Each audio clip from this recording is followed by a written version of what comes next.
السلام علیکم ناظرین، یہ وہ قصہ ہے جسے سن کر دل کانپ اٹھتا ہے، روح سہم جاتی ہے۔ یہ کہانی ہے خونی رشتے کے اس لمحے کی جب خون پانی نہیں زہر بن جاتا ہے۔ یہ بات ہے 1783 عیسوی کی، جب ہندوستان پر نہ مکمل مغل حکومت تھی نہ ہی انگریزوں کا مکمل پنجہ گڑا تھا۔ تب زمانہ اور تھا، لوگ سچ بولتے تھے مگر جب جھوٹ بولتے تو قبرستان آباد ہو جاتے۔ محبتیں خاموش تھیں اور نفرتیں بلند آواز میں چیختی تھیں۔ اس وقت کا ایک گاؤں تھا کندیوال، دریا کے کنارے بسا، گھنے پیڑوں، کچے راستوں اور خالی سڑکوں والا، جہاں وقت بھی جیسے تھم کر چلتا تھا۔ اس گاؤں میں دو بھائی رہتے تھے، اکبر اور حسام۔ اکبر بڑا تھا، گمبھیر، خاموش، رسموں کا پجاری۔ حسام چھوٹا تھا، سرکش، خوابوں کا قائل اور دل کا ایسا نرم کہ بارش کے پانی میں بھیگ جائے تو آنکھیں بھر آئیں۔ باپ کی وفات کے بعد زمین، عزت اور خاندان کی ذمہ داری اکبر پر آ گئی تھی۔ حسام بس ایک ہی چیز چاہتا تھا، آزاد محبت۔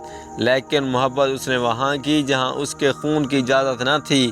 ایک ہندو سوداگر کی بیٹی جنکی، جو اپنی آنکھوں میں کچھ ایسا سحر رکھتی تھی کہ حسام کا دل نکل کر اس کے قدموں میں جا پڑا۔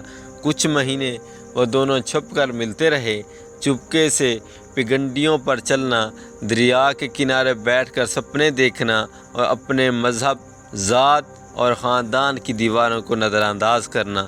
لیکن دیواریں کبھی خاموش نہیں رہتیں۔ اکبر نے جب پہلی بار جنکی کو حسام کے ساتھ دیکھا تو کچھ نہ کہا، بس دیر تک اپنی بند مٹھی کو دیکھتا رہا، جیسے سوچ رہا ہو کہ اس ہاتھ سے خواب رگڑ دیے جائیں یا خون۔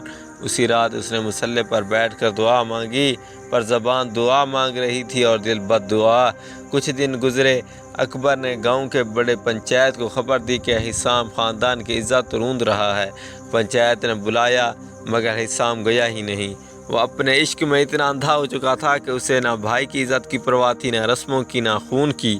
اکبر خاموش رہا، پر اس کی خاموشی میں زہر پلنے لگا۔ ایک رات اس نے حسام کو بلایا، بڑے پیار سے، جیسے اسے سمجھانا چاہتا ہو۔ دونوں بھائی کھیتوں کے کنارے بیٹھے، خاموش رات، نیچے گیلی مٹی اور اوپر بادلوں سے ڈھکا آسمان۔ اکبر نے حسام کو آنکھوں میں دیکھا اور صرف اتنا کہا، تو میرا خون ہے مگر اب زہر بن چکا ہے۔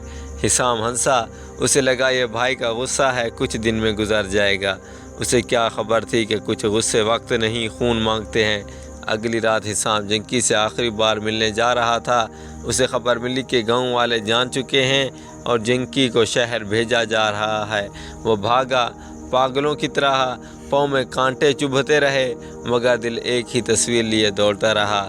اور پھر دریا کے کنارے، جہاں وہ اکثر ملا کرتے تھے، وہ رکا۔ جنکی نہیں تھی، پر وہاں اکبر تھا، ہاتھ میں پرانی خنجر، آنکھوں میں کوئی اجالا نہیں، بس ایک سیاہی، ایسی سیاہی جیسے برسوں کے ضبط نے روشنی نگالی ہو۔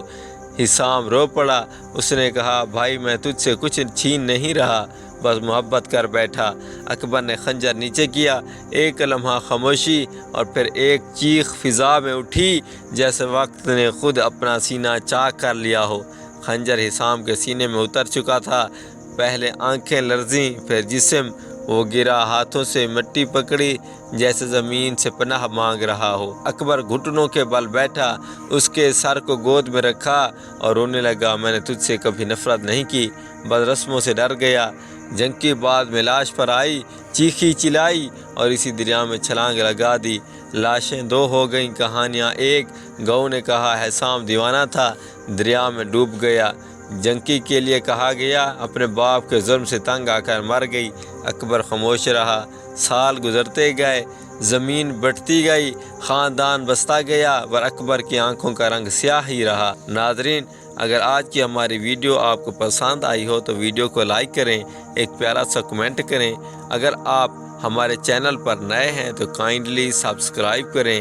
ملتے ہیں ایک اگلی دلچسپ ویڈیو میں، تب تک کے لیے اللہ حافظ، شکریہ۔